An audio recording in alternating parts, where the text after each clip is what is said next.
প্রিয় দেশবাসী, আসসালামু আলাইকুম। আপনারা সবাই কেমন আছেন? আশা করি আল্লাহর রহমতে সবাই ভালোই আছেন।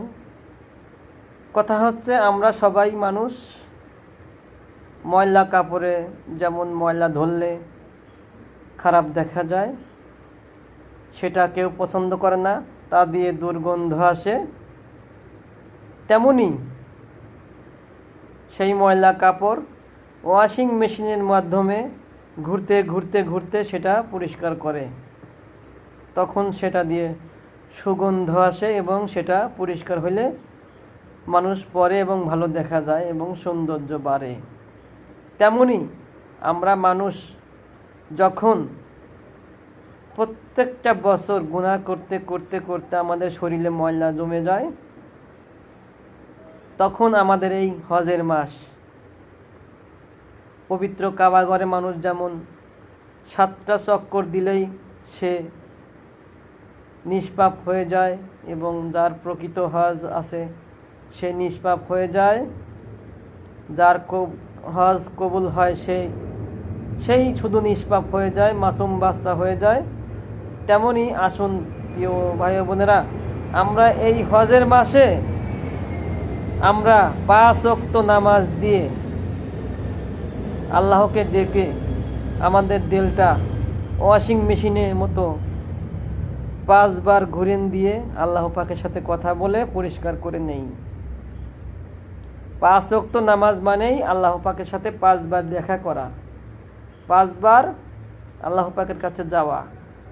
তাই ওয়াশিং মেশিন যেমন ঘুরতে ঘুরতে পরিষ্কার হয়, আমরাও তেমন আল্লাহ পাকের কাছে আল্লাহ পাকের সাথে কথা বলতে বলতে আমাদের গুনাহ পরিষ্কার করব।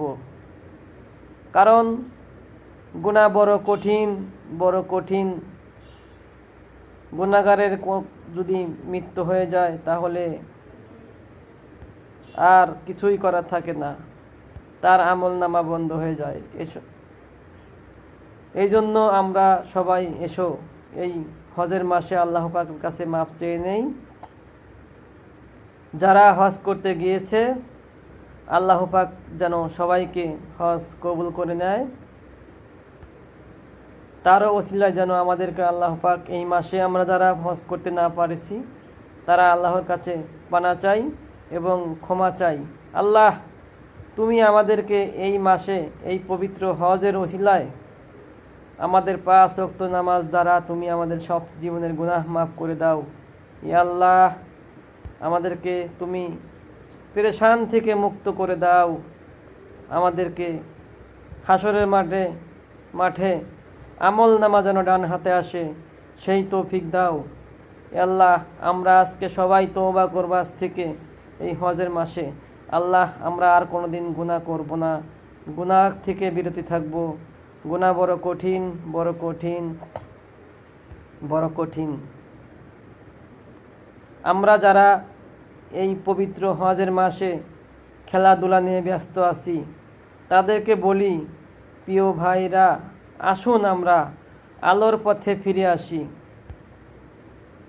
আল্লাহর পথে ফিরে আসি। এই খুঁটিবিহীন নীল আকাশ, পাহাড়ের ঝর্ণা,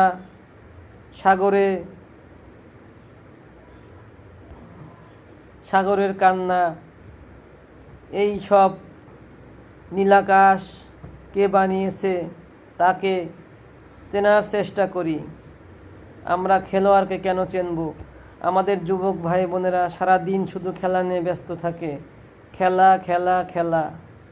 খেলা যে দুনিয়াতে কি পেয়েছে আল্লাহ পাক জানে। সারাদিন 5 বারের 1 বারও আল্লাহকে স্মরণ করে না, 5 ওয়াক্ত নামাজের 1 ওয়াক্ত নামাজও পড়ে না, শুধু খেলা নিয়ে ব্যস্ত থাকে। কে কয় রান করলো, কে জিতলো, কে হারলো, এটাতে যদি আমাদের 1 চুল পরিমাণ শরীরে 1 বিন্দু পরিমাণ যদি উপকারে আসতো তাহলে আমি সেইটা গ্রহণ করতাম।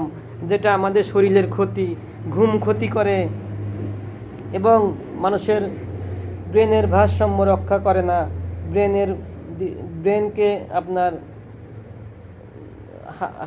লো স্পিরিটে নিয়ে আসে। আমরা সেই জিনিস কেন করব? যারা বলে খেলাধুলা বিনোদন, তারা বিনোদনকে জিনিস তারা বোঝেই না।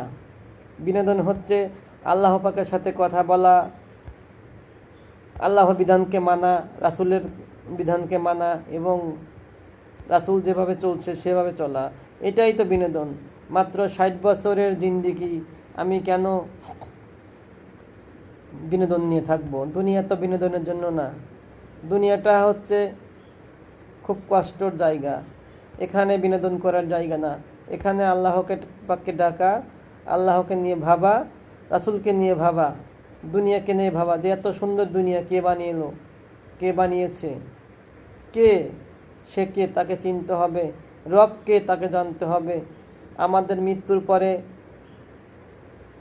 3টা জিনিসকে সওয়াল জবাব দিতে হবে, মান রব্বুকা, মান দিনুকা এবং আমার ইসলামকে। আমরা যদি জবাব না দিতে পারি তাহলে কি আমরা সেখানে ফেল করব? আমরা আসুন আমাদের সেই রবকে, রব আমাদেরকে মুখস্থ করতে হবে, রবকে আমাদের চিনতে হবে। প্রিয় ভাই বোনেরা, দেখেন আমরা যখন পরীক্ষা দিতাম 3 ঘন্টা পরীক্ষার সময় হলেও প্রথম 2 ঘন্টা কিন্তু আমরা আস্তে আস্তে লিখতাম এবং চিন্তা ভাবনা করতাম কি লিখবো, কিন্তু পরের ঘন্টা কিন্তু আমরা আমাদের মাথায় ক্যাচ করতো কি আমাদের ব্রেন তো আমাদের সময় তো শেষ, এবার আমাদের ব্রেনটাকে সফট করতে হবে যে কিভাবে তাড়াতাড়ি লেখা যায়, কিভাবে তাড়াতাড়ি সকল প্রশ্নের উত্তর দেওয়া যায়। তেমনি আমাদের যারা শিশুকাল থেকে অ্যাডাল্ট জীবন, বৃদ্ধ জীবনে পা দিয়েছি, তারা আসুন আমাদের কিন্তু জীবনের শেষ অংশ, আসুন আমরা সবাই আল্লাহকে চিনি, রবকে চিনি। আমরা শুধু বিড়ির দোকানে গল্প করব, চা খাবো, এটার জন্য কি জীবন টাইলস দিয়ে ঘর সাজাবো, টাইলস দিয়ে জীবন সাজাবো, রড সিমেন্ট কোনটা ভালো এই চিন্তা করব, ছেলে মেয়েকে কোন ঘুষের চাকরি দেব এই চিন্তা করব, ছেলে মেয়ে কেমনে বড় হবে, কেমনে একটা বিল্ডিং করবে সেই চিন্তা করব না। আসুন, এটা কোনো টেনশন না, রিজিকের মালিক আল্লাহ, আমরা সবাই আল্লাহর টেনশন করি। হে আল্লাহ, তুমি আমাদেরকে পানা দাও। একটা হাতি কি আমার চাইতে বেশি খায় না কম খায়? হাতে কি কখনো একটা কলা গাছ কাঁধে করে নিয়ে চলে গেছে যে আমার পরের বেলায় খাইতে হবে, এটা আমি নিয়ে যাই? না, হাতি চিন্তা করেছে যে পৃথিবীতে যদি আল্লাহ পাক থাকে তাহলে আমার খানার অভাব নেই। কিন্তু হাতি একটা অবলা প্রাণী, যার পিছনটা দেখতে পারে না, সেই ব্যক্তি যদি এত ব্রেন হয়, তাহলে আমাদের মানুষ 18,000 মাখলুকাতের মধ্যে শ্রেষ্ঠ হয়ে আমাদের কেন ব্রেন হবে না? আমরা কেন আল্লাহ পাককে চিনলাম না? কেন রাসূলকে চিনলাম না? কেন যে বানিয়েছে তাকে চিনলাম না? প্রিয় ভাই বোনেরা, আমি কথা অনেক বলতে পারতাম, কিন্তু আমার সময়ের অভাবে বলা যাচ্ছে না। আজ এই পর্যন্তই। আসসালামু আলাইকুম রহমাতুল্লাহ।